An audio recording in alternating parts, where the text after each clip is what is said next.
क्योंकि इंडस्ट्री में नाम बनाने के लिए थोड़ा बदनाम होना पड़ता है। हाँ, एनिमल के बाद आई वाज रियली मतलब आई थिंक 2-3 दिन तो मैं काफ़ी रोई थी। ऐसा फ्रेम दोनों मिलता है, लेकिन जो सेक्रीफाइस होता है वो यही लोग जानते हैं। कुछ भी मतलब you know how nasty people can get, right? और बहुत गालियां मुझे पड़ी है, जैसे कि मैंने ट्वीट किया, but it's okay. Sandeep Reddy Vanga इस यूनिवर्स का वो बुलडॉग जिसे देखने के बाद को मैं थोड़ा सा ऐसे उल्टी नहीं आएगा, लेकिन थोड़ा सा गिल्टी और थोड़ा अनकंफर्टेबल से लिखेगा। हालांकि दिखता भी वो वैसा, लेकिन मैं सिर्फ पर्सनैलिटी की बात नहीं कर रहा हूँ, क्योंकि इसको देखने के बाद तुम्हारे इस कान में सिर्फ एक ही ध्वनि बजेगी, जस्ट लाइक। क्योंकि ये संदीप रेड्डी वांगा इस इंडस्ट्री का वो बुलडॉग है जिसे देखने के बाद तुम्हें अनकंफर्टेबल लगेगा, क्योंकि ये एक नंबर का MCQ है। और देखो, तुम्हें MCQ का समझ नहीं आया तो मैं तुम्हें बोलूंगा तुम गवार इंसान, क्योंकि 12वीं तक यार ABCD का एक मीनिंग होता है मैथ जो हम पढ़ते हैं, लेकिन लाइफ के जो ABCD होते हैं उसकी मीनिंग्स बदल जाते हैं। जहाँ MC का ज़्यादा यूज़ किया जाता है तो मैं वही शब्द का उपयोग कर रहा हूँ। थोड़ा समझदार और मैच्योर बनोगे मतलब भाइयों। अब जब डायरेक्टिंग की बात करें एज संदीप रेड्डी वांगा के बारे में, तो उसकी डायरेक्शन, उसकी स्क्रिप्ट एकदम अलग होती है। वो स्टोरी भी बनाता है, एकदम अलग बनाता है, उसके कॉन्सेप्ट भी एकदम अलग बनाते हैं, जिसकी रीज़न की वजह से तृप्ति दिनों जैसे लड़कियां भी वैनिटी वैन में आकर रोती है। ऐसा नहीं कि उनको पैसा फ्रेम नहीं मिलता, उनको पैसा फ्रेम दोनों मिलता है, लेकिन जो सेक्रीफाइस होता है वो यही लोग जानते हैं, क्योंकि इंडस्ट्री में नाम बनाने के लिए थोड़ा बदनाम होना पड़ता है।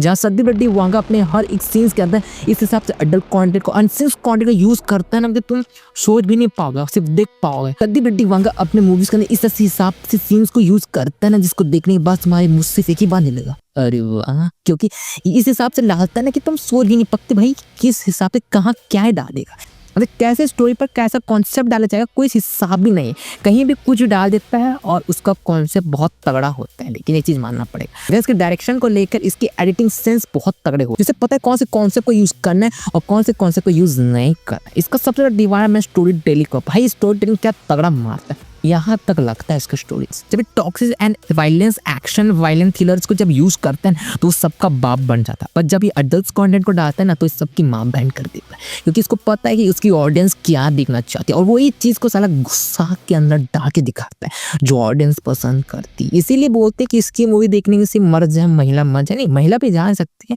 लेकिन इसके कॉन्टेंट थोड़े अलग होते हैं। कुछ सीन ऐसे हो जाएंगे जो देख के भी महिला बूझ है, इसीलिए इसके कंटेंट जहाँ तक यंगेस्ट लोग ही जाके देखते हैं, क्योंकि उनको ही ज़्यादा पसंद आता है। अब उसके upcoming film as a Prabhas, जिसमें वो स्क्रिप्ट बना रहे हैं, जिसमें प्रभास लीड में है, जहाँ पर एज अ वो IPS ऑफिसर, ऐसे कुछ ऑफिसर बन के वो देखने को मिलने वाले हैं। इनफैक्ट इसके अंदर तृप्ति डिमरी भी देखने को मिल रही है। एज अ सोचो रणवीर को इस हिसाब से लॉन्च किया तो प्रभास का क्या हाल होगा, मतलब प्रभास को किस लेवल पर लॉन्च करने की तैयारी में।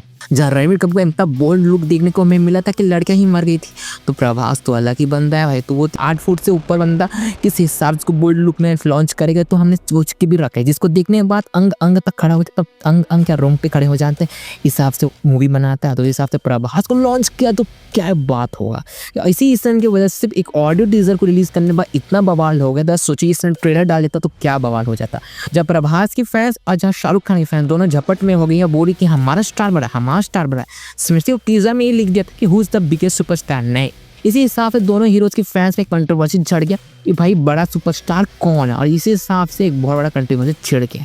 बाकी तुम मुझे कमेंट कर बताओ कि इंडिया का बिगेस्ट सुपरस्टार कौन है, प्रभास है या शाहरुख खान है।